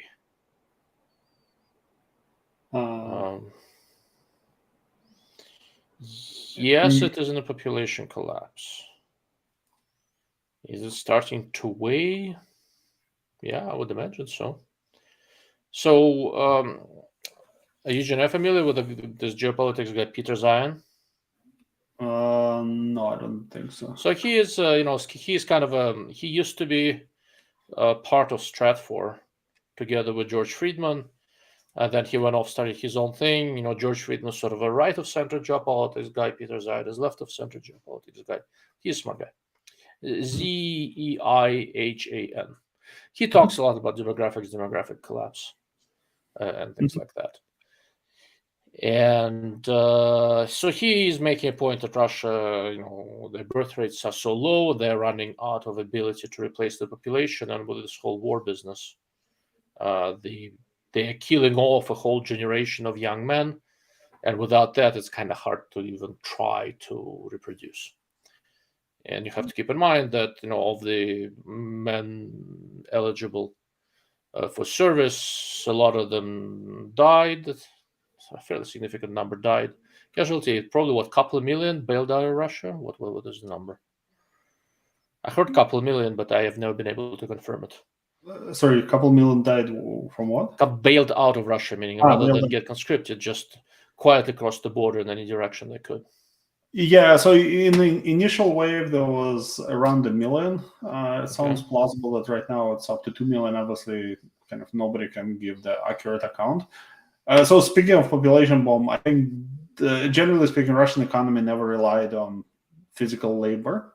So that's less of a problem. What is a problem is that it's not the people who got killed, who are largely kind of from villages and did not contribute too much to the economy. It's the 2 million who left, which typically the kind of most intelligent cohort, highly educated, who have jobs, working perhaps with kind of companies outside of Russia. That is much more difficult to recover from. So I guess we can say that Russia is in a population collapse, but it will take a little time for it to fully collapse. For now, they can still supply enough people to go pull a trigger. Yeah, look, in terms of reproduction rate, every country except for some third world countries and Israel are in a negative population growth. So I think US is right at replacement rate, neither here nor there. Only with immigration. Oh, okay. That's a fair point, yes. So, yeah. Okay, so Mr. Fireprank says, I'll stop trying to be smartass in my remarks. You don't have to, but you have to consider the audience. If you're being a smartass and I can't understand what you mean, you just have to temper it to the point where I can share with the humor. Okay, Paul M. Fascinating conversation. Many thanks to both of you for taking the time to do this. Thank you. Thank you for sticking with us. I do appreciate it. We did a few of these in the beginning of the war. Now things kind of slowed down, but with this attempted coup, that was just too good to pass up. It is unusual. It is hell unusual. Mr. PP Archives. Seen soldiers with tennis shoes and regular clothes instead of military uniforms. So let's address this one, and I'll let you be. So one of the really interesting things you have to understand about Russia is that the levels of corruption within the Russian Ministry of Defense and the whole supply side of this are truly impressive. If there is one thing where Russia is truly a world-leading power, it's corruption. They're so good at it. It's remarkable. As they started pulling in conscripts, they would open doors on this huge warehouse that was supposed to be filled with supplies, the basic things, shoes and uniforms and stuff, and they're completely empty, all sold on eBay somewhere or wherever, right? That's what Russian generals do. Anything that is manufactured gets quietly diverted and sold off somewhere. That's why they all drive Bentleys and have private jets.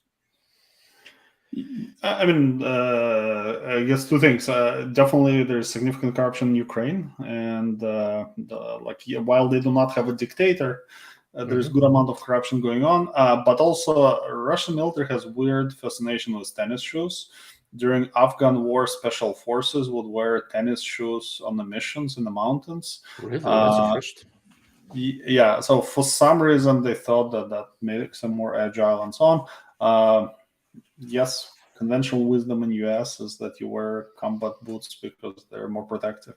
Well, maybe, but in Russia, it was either tennis shoes or kirzachi, so Yeah, maybe it's all right. So I think that you definitely see. I see mix of both on the Russian side. You see fairly well equipped troops as well as troops who kind of seem to have some military gear, but definitely not the full set. I guess it heavily depends on which region you got conscripted from and so on.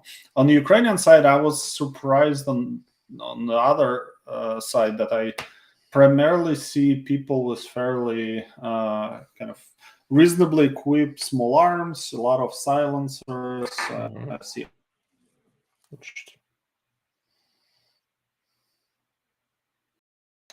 Yeah, he's frozen again. I'm still frozen? Yeah, now you're back on. So the moment you said silencers, YouTube froze you. On the Ukrainian side, now you're silenced. Silenced again? Okay, now I can hear you. In the videos on the Ukrainian side and by some accounts, I'm also surprised how kind of reasonably equipped they are with small arms at this point. Because in the beginning of the war, like all of the conversations I had with Ukrainians were about very, very basic stuff, like the rifle, the helmet, whatever. We're not talking about high-tech helmet. Right now, it seems like they have some level of equipment. Okay, that's very, very good. Oh, here's a clarification from Fireprank. A reverse Buddhist is my anti-censor way of saying goose-stepping lovers of the Führer. Okay, I'm sorry, that went right over my head. I did not understand that. It is funny, though. All right, the next question we have is on the rifle scopes. So I guess we'll switch topics then. Eugene, thank you for sticking with me. Thank you very much. I do appreciate it, and let's see what happens. If anything new develops, we'll do this again in a couple of weeks. All right, absolutely. Much appreciated. Thank you. Bye. All right, that was interesting. Eugene really keeps track of all this stuff. I kind of follow it and pay attention, but he really pays attention, so it's very useful to have him on here to do this coverage. All right, Mr. Pistolero Jesse, switching topics. Do you have any updates on the March dual focal plane 1.5 to 15? So they finally got some reticles made, and I'm about to send mine back to March to replace it with a reticle that has where the dots are more visible. So soon enough, we'll see. Optimechanica, I like this scope. Once again, you have to temper this, right? So it's a tiny scope that's dual focal plane, and that it has 10-time erector ratio. If you're looking for the absolute ultimate image quality, this is not it. Image quality is very good given how hard this thing is to make and how small it is.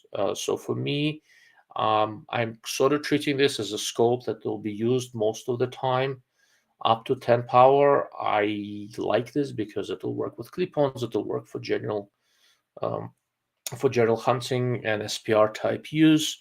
And when I have a good position, reasonable amount of light, I'll dial up and shoot it on high magnifications where image quality is still very good, but depth of field gets a little shallow and stuff like that. If you're looking for something that's going to outwork a Tangent 3 to 15 by 50 as a precision scope, no, it won't. Right, but as a general purpose design, it does a little bit of everything. It does it well in all light conditions and all that. I think it's a very capable design, and I'm hoping that the new reticle will really help it. Okay. Just following up, comparison to NSX 2.5 on image. I haven't seen it 2.5 to 20. Are you talking about NSX or NX8? If you're talking about NSX, I think this is much a better scope. NX8 got redesigned, and the current ones are actually pretty decent, but it's also a much bigger scope than the March, so it's very hard for me to say. I would have to get my hands on it and look. Okay. So let's see what else we got. All right, on the war, Pistol Jess, I appreciate the coverage. Yeah, happy to help. I think it's one of the reasons I do this with Eugene occasionally is that there's so much bullshit out there. And there are so many stupid people saying stupid shit. What especially bothers me is that everybody starts seeing some sort of a super complicated conspiracy theory in the usually multiple ones at the same time. It's kind of nice every once in a while to kind of ground ourselves, go over what we know, go over what we don't know, and admit that we don't know, right? So you talk to all the talking heads out there, and all convinced they really understand what's happening. No, nobody does. Nobody knows. One of the things I was trying to convey is that this thing is bizarre, and we don't know. There are a few scenarios here and there. There may be something we're not foreseeing. It's possible. It's entirely possible. If something pops up, we'll be back here to cover that.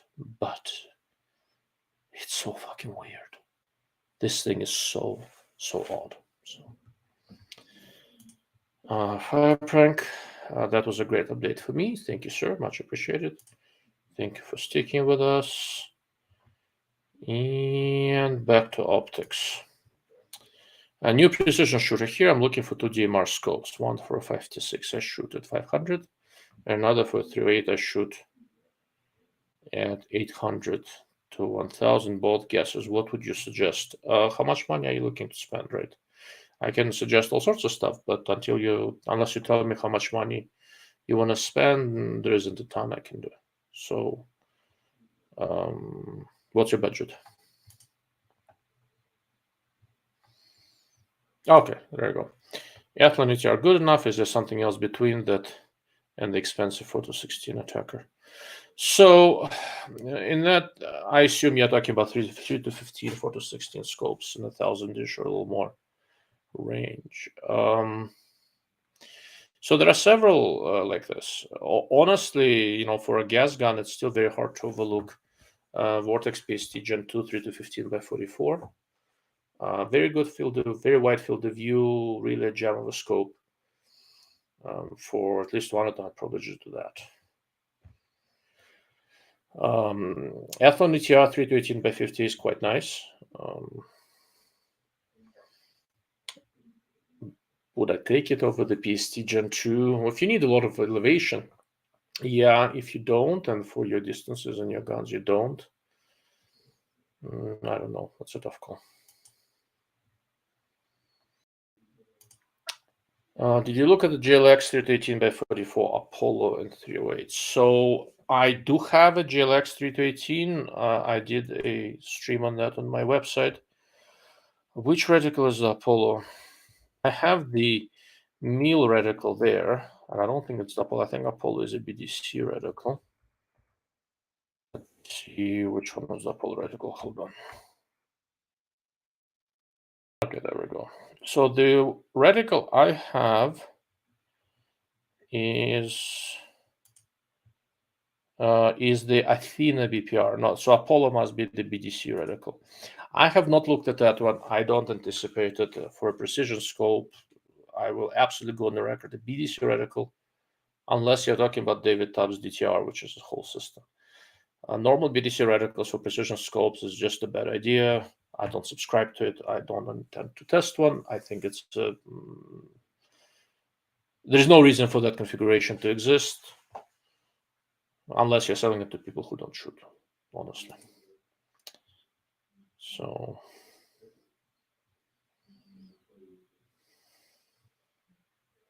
okay, so Stiller Jesse was talking about NXS. NXS 2.5 to 10 by 42. I assume that's what you mean. March is a better scope, but NXS is a second focal plane design with 4x aperture ratio. It's not really apples to apples. Some people will get it for the same application, and I can see why. You know, it's that NXS scope is a nice little scope, but I use the reticle for wind and for hold so much that I basically want front focal plane. I'm very much in the front focal plane or dual focal plane camp. I barely have any second focal plane designs and only for MPBR distances, and that's pretty much it. The PA reticles are pretty busy to me. They are pretty busy. So in the GLX 3218 by 44, I generally like the scope a good bit. I'm not a huge fan of the Athena BPR Meal reticle either. I talked about it a little bit once again on my basic channel on my website. I do live streams there where, you know, if I need to show a rifle, something like that, there YouTube doesn't kill the stream. I always have to be very careful with this because I also design reticles for people. I don't do anything with primary arms. They have their own whole family of these ACSS reticles, and most of them I do like. I think they're well designed, they're well conceived. I genuinely like their reticles for lower magnification stuff. Once we get the high magnification scope, there's always something there that I am not on board with, but a lot of it is honestly statistical preferences. When I wrap up with my full review of the scope, I'll do a live stream here and I'll talk about the reticle and what I like and what I didn't like. I think there are significant issues there, and the more I look at different scopes, and you know, I was just looking at still I'm kind of wrapping up with 3 different 3-18 scopes. I have the primary arms GLX here, the 3-18 by 44 with the Athena BPR Mill reticle. I have the Element Titan 3-18 by 50, which is by the way a very nice scope with the Milleradian tree type reticle. And I have Vortex Strike Eagle 3-18 by 44, which really surprised me. By the way, it's much nicer scope than I expected it to be. With the EBR 7C reticle. All 3 of these scopes, they illuminate the whole tree. And for me, that essentially takes them out of contention as a general purpose design, unless that illumination can be very, very faint. And in that regard, Vortex, although they illuminated the whole tree, is the least objectionable of the bunch for them because the tree is much smaller. Both the Element and the GLX have a much bigger tree grid, whatever you want to call it, and the whole fucking thing is illuminating. You turn it on in low light, and that's it. Your night vision is gone. You can't see shit. The reticle overpowers whatever you're aiming at. It's just better. It's just a bad idea. I've talked to quite a few people about it, and it's a difference of preferences. So the people who use illumination during the day to just give you a little bit of contrast, against a dark target, they like to illuminate the whole tree. For me, that is not a priority, because if something is reasonably hard to see and all that sort of stuff, I am going to be dialing elevation and holding for wind. So what I want illuminated is basically some sort of a cross-leg structure in the center. Like, imagine the center primary aiming point goal, maybe 3 miliradian left, right, 3 miliradian up, down, which is down, something like that, and be done with it. So if I were buying, okay, so Mr. GT50 says under 1500. So for your true rifles, I would, if going with my personal preferences on reticles and stuff, I probably consider getting the Vortex PST Gen 2 3 to 15 by 44 for one of them. That's going to run you, depending on what kind of sale you get, somewhere between $700 and $900. And for the one you shoot a little bit further out, I would get the Burris XTR3i 3.3 to 18 by 50. So the newer illuminated version of the scope, I have that one as well that I'm looking at. They did the illumination right. The reticle is pretty good. Field of view is very good. Generally, very nice scope. In a 1200-ish, 1000-ish price range for a 3 to 18, that might be the one to beat in terms of the overall balance and stuff like that. So I'd probably look at that.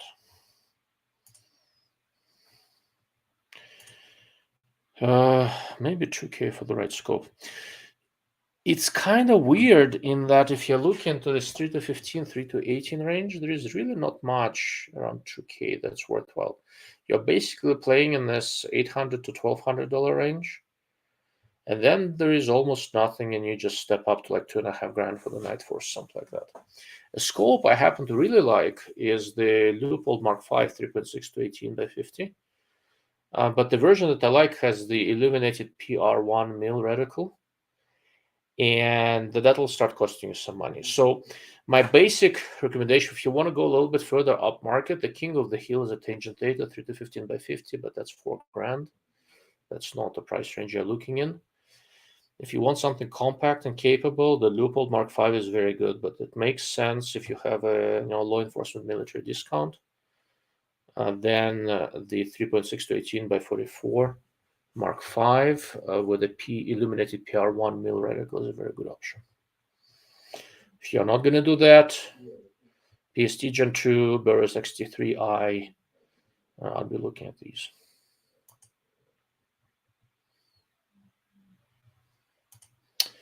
I don't have a vest. Do you compete in any types of comps? No. I keep on wanting to, and then my life kind of takes over. I'd like to do, there are two that I'm interested in. I want to do a Rimfire NRL competition, and I really want to do an NRL Hunter. My original plan was to do this year. Didn't happen, so maybe next year. But I'll be honest with you, my competition results would not impress you. I'm not a particularly good shot. I'm a really good engineer. Better than average. I am not a good shot. But I like long-range shooting. I practice a good bit. And I have a strong suspicion I would enjoy the competition. For shits and giggles, I think a while back I promised somebody that in my first competition, when I do shoot, I'm going to shoot it with a Mosin gun, sporting a Tangent Theta. I even set up the gun. I have a Mosin gun with a Tangent Theta on it. So the first competition I do with NRL Hunter, that's the gun I'm going to use. I'm going to place dead last. I'm going to have a blast doing it. And I will be the first and only person to ever use a Mosin gun with a Tangent Theta on it. Excuse me. Pardon. Give me 1 second.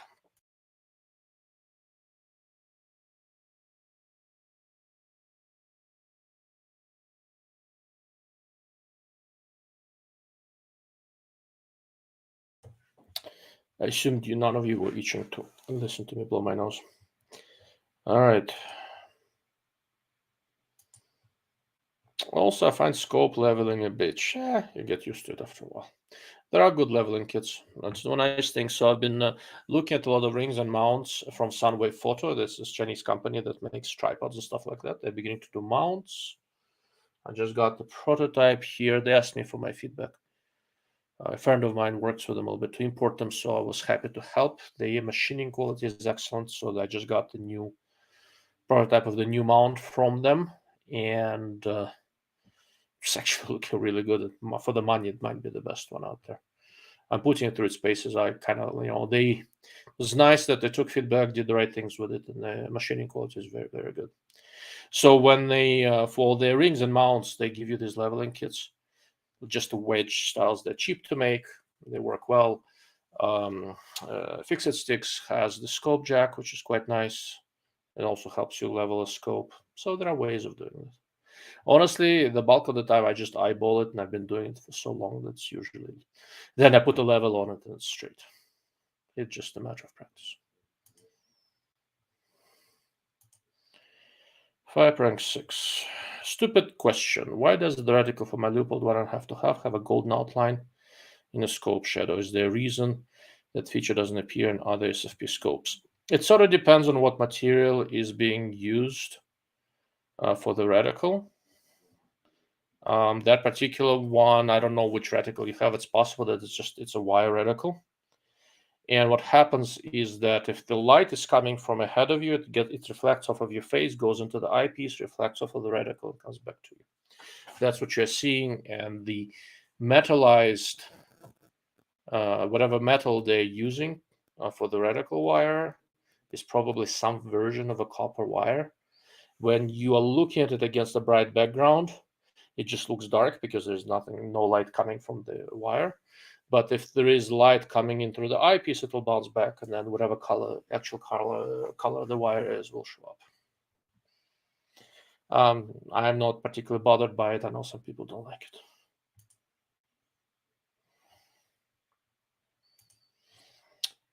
Can you please help Leopold with a good 2 to 10 reticle?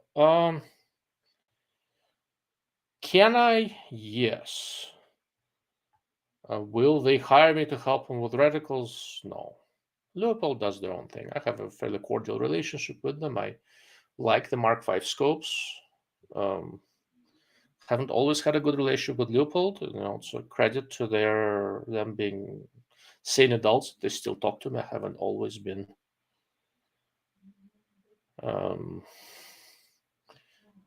I haven't always been kind to their products, and they still talk to me, which speaks well of them. But they have another reticle coming in a 2 to 10. It's supposed to be coming this summer. I need to ping them. And that reticle, I think, should be a better match for the rifle, at least for SPR type use. Better match for the scope, at least for SPR type use. Mr. GT50, thank you. I've been going in circles, and yes, there's almost nothing in the 1K to 2K range. Yeah, I was very surprised when I saw that. There used to be more options that were kind of like 3 to 18 or thereabouts that were front focal plane. There are second focal plane options there. In the front focal plane, there is not much. It's kind of a almost forgotten niche to a significant degree. I like scopes with about 3x or so on the low end for general purpose use, partly because they'll still work, okay with some clip-ons.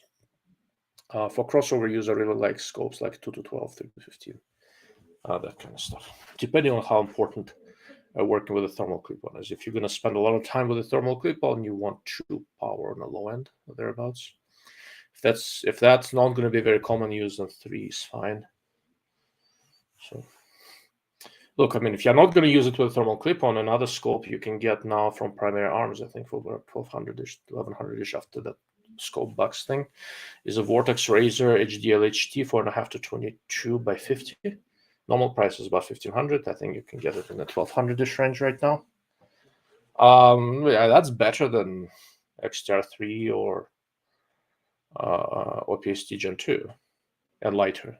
I really like that scope. But you have 4.5 power on the low end, right? So for a lot of the SPR-ish type applications, I wouldn't mind having more field of view and a low magnification. They originally designed it as a crossover scope for precision shooting and Western hunting, that kind of stuff. That's how I use it. But there isn't, it's under $1,500. So if you are okay with 4.5 on low end, that's probably a better option than the rest of them. You find scalar works one-piece scope mount with level bolt accurate at leveling optics. So I've never tried using it. I've looked at it a little bit. I wasn't hugely impressed with the mount. I think it's very well designed and not very well engineered. Just like another fancy mount a lot of people like and I don't is Spur. So I haven't spent enough time with Scalar Works to have any strong opinions. It looks cool, but now that I've looked at it a little bit, I don't know. I wasn't motivated to spend more time with it. Seth Rich, have the XTR3i on my PWS Mark II 16. I like it for general purpose, long range, and hunting. I think it's a very good general purpose design. Burris did a good job with this one. And the way they did the illumination, so mine has a CR2 mil reticle, so it's a tree type reticle. And it's a pretty large 20 milliradian tree, more than I'd want. But the way Burris illuminated it, so if you illuminate this thing, it basically a T-like structure looks like there's just some on the main stadia illuminated. Networks great and low power for hunting and stuff like that. I think they did a very good job. Is there a difference between Hoya Japanese glass and other Japanese glass? Hoya is just the name of the company. Almost any glass manufacturer will make you high quality glass if you pay for it, low quality glass if you don't want to pay for it. I think people get a little bit too stuck on where the glass is made. Every one of the glass manufacturing companies has a huge catalog with hundreds, if not thousands, of different melts. And in a typical rifle scope, you will have different lens elements using different types of glass very commonly, because they're looking for different dispersion characteristics and stuff like that. I think trying to think about where the raw glass comes from is just a fool's errand. I don't think it matters. If whoever designed the rifle scope knows what he's doing, he will know how to define and source the right type of glass. And it can come from Japan, Germany, wherever.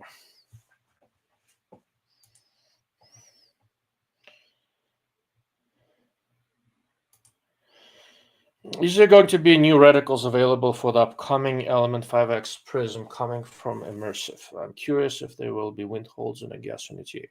So there are two reticles in that 5X scope. Immersive and Element sort of merged, and this new product line is called Element Immersive. For the 5-power prismatics with normal eye relief, not zero eye relief, they have about 3.5 inches of eye relief.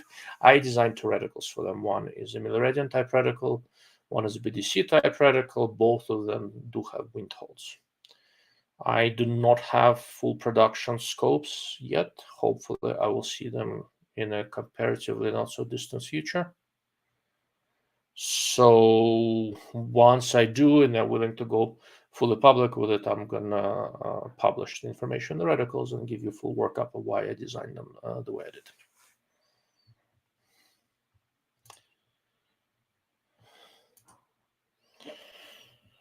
What's a good alternative for better than Minox ZP8? ZP8 is actually a nice scope. I mean, the best low power variable overall is probably Schmidt dual CC 128x24, if you like that style.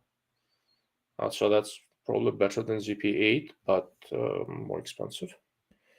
With low power variables, so honestly, I have a couple of Vortex Razor Gen 3s 1-10s that I really like, and I have a couple of Primary Arms PLXC 128x24 that I really like. They're not quite as good optically as the ZP8, but not that far off, and they cost a lot less, at least here, and I'm assuming you're in Europe, so it may be different for you. As far as, on the higher end, from German companies, I think it's between Schmidt and Minox, probably. I don't think Hensoldt has been showing around the 128x24, but it looked very suspiciously like the ZP8 to me, and I haven't looked at it very much, so we'll see.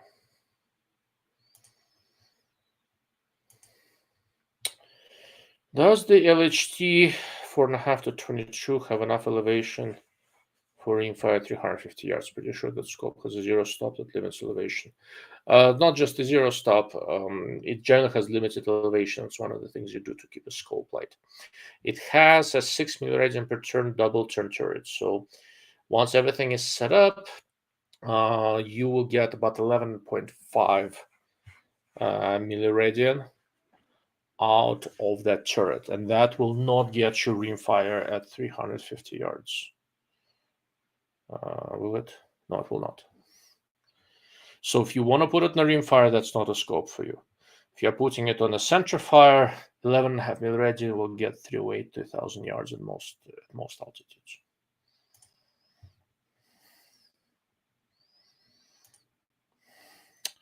If not, PST Gen 2, Burst XTR3, or something else for rimfire. So XTR3i, XTR3 and 3i are two different scopes. 3i is the current version that's illuminated. I really like that one. That one will actually work just great for the rimfire. Probably the best deal going, now that I think about it right now, is Brownell's MPO 3218 by 50. Right now can be had for I think $700, something like that. And there was a June 60, some sort of a code, discount code that was valid in June. So basically, with shipping and everything, I think you can get a Brownell's MPO 3218 by 50, which is a Japanese-made scope, for under $700 right now. I had a link to it, and I'm looking for it. If you're not subscribed, I have a website, darklordofoptics.com. There is a paywall there to comment on stuff. You need to pay, but most of the scope-related information is I make it available to everyone. So, and that's where, when I see a good deal or something like that, that's where it all goes. So what I usually do, there are certain scopes I have a whole list of recommendations worked out and stuff like that. And when I see one of the products I recommend discounted somewhere, I post it up on my website. It goes into your email. And that's how I deal the situation with deals. Okay, so here is a link to the post I had on Brownell's MPO. They have a discount going. You'll see it in the chat box momentarily.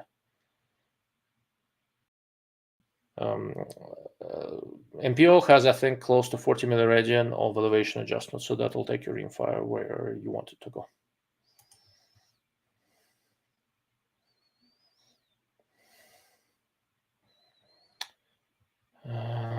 Let's see.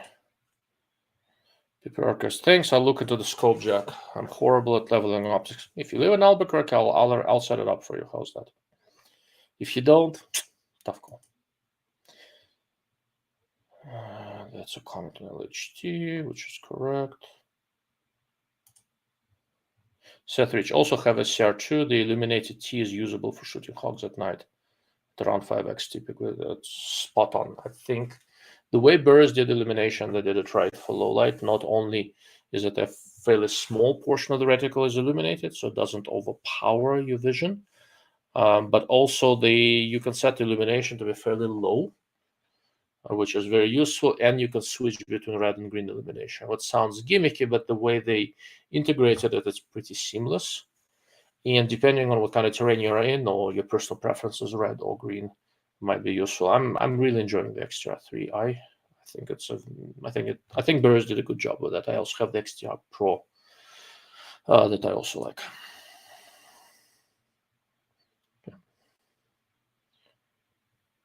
Fire prank. Yep, Brownell's 318 MPO available for 700 and June 60 gets you $60 off. That's in that link that I gave you. Mr. GT50, thanks so much for the help. Love the channel. Well, thank you. I do appreciate it. Okay. All right. I think we've got to the end of the comments. I've been at it for a couple hours, so I try to keep these not too long. I'm going to stick around for a couple more minutes. If there are last few questions, I'll address them the best I can. And if not, I'll bid you guys good night.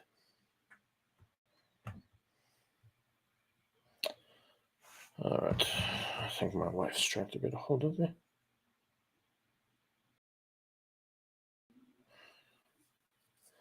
No, that's not my wife.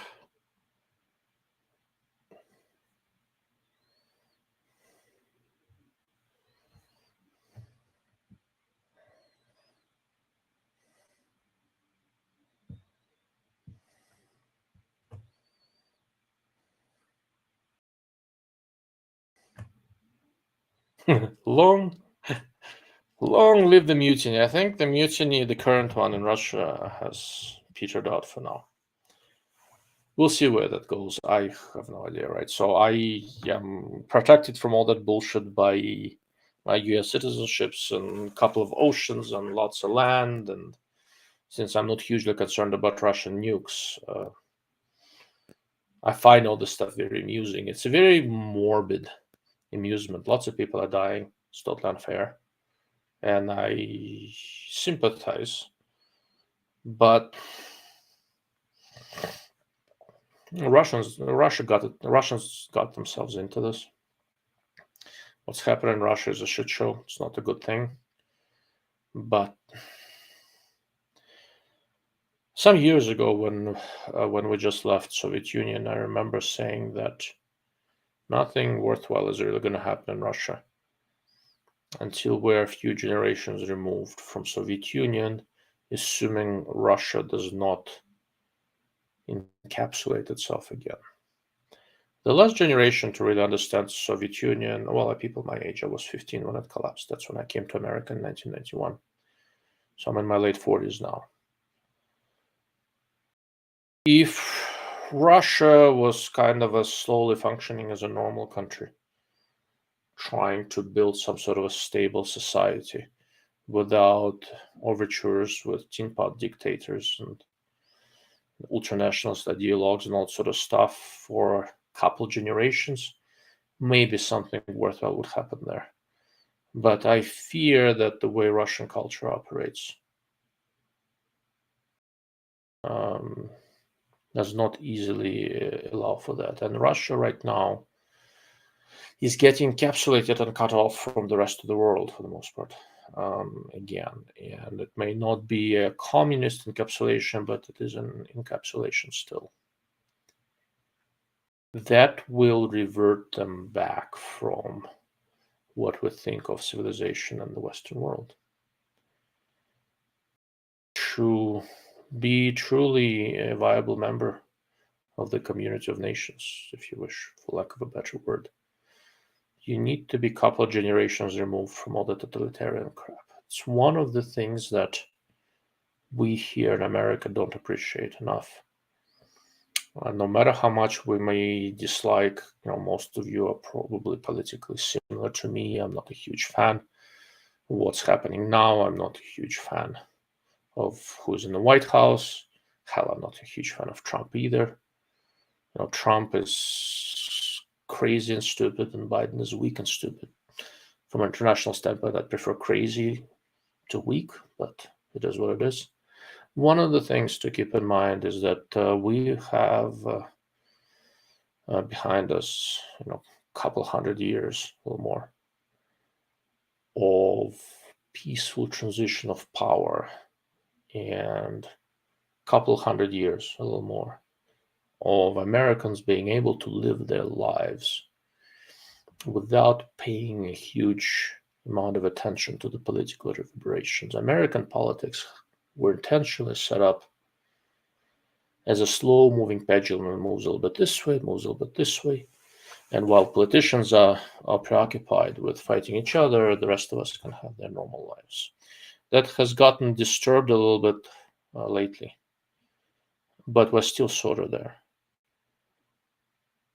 It was never like that in Russia. In the whole freaking history of the country, they never had it. Most people in the world never had it. Until you have a couple generations of that, it's very, very hard to have a productive society. Okay, let's see. Prank. I've heard so many stories from people firsthand about how messed up it is there. It is an odd place. I think I did a live stream once on history, why Russia and Ukraine are different. It was some months ago. If you haven't seen it, take a look. Tell me if it makes sense. Co-worker went back to visit family.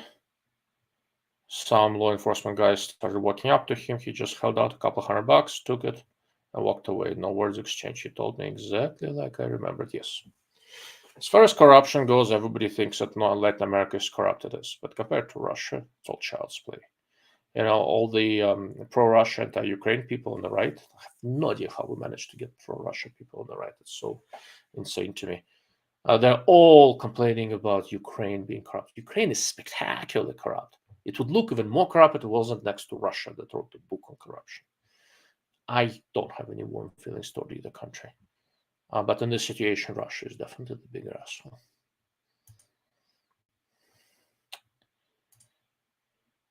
It's like they're doing to themselves what they did to Ukraine during the Holodomor, killing off a generation of capability. In many ways, they are killing off or driving away. I think that was an important point Eugene made. That a lot of people who really need to have a functioning, productive economy are not itching to be shot in a war with Ukraine. So everybody who could bailed out.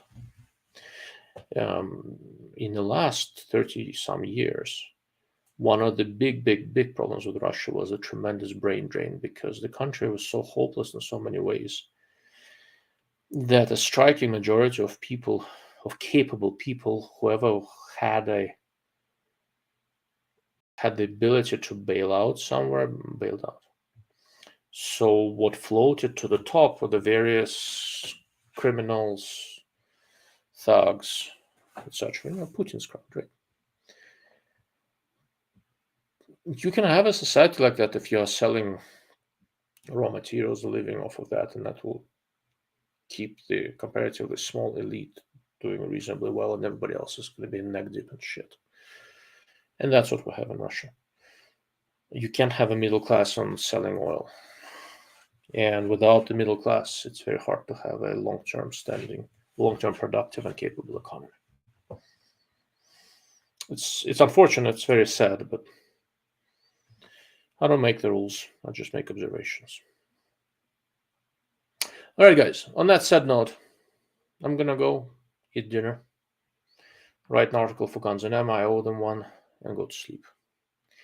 Thank you all for sticking with me for, 2 hours and 12 minutes now. I really do appreciate it. If there's anything that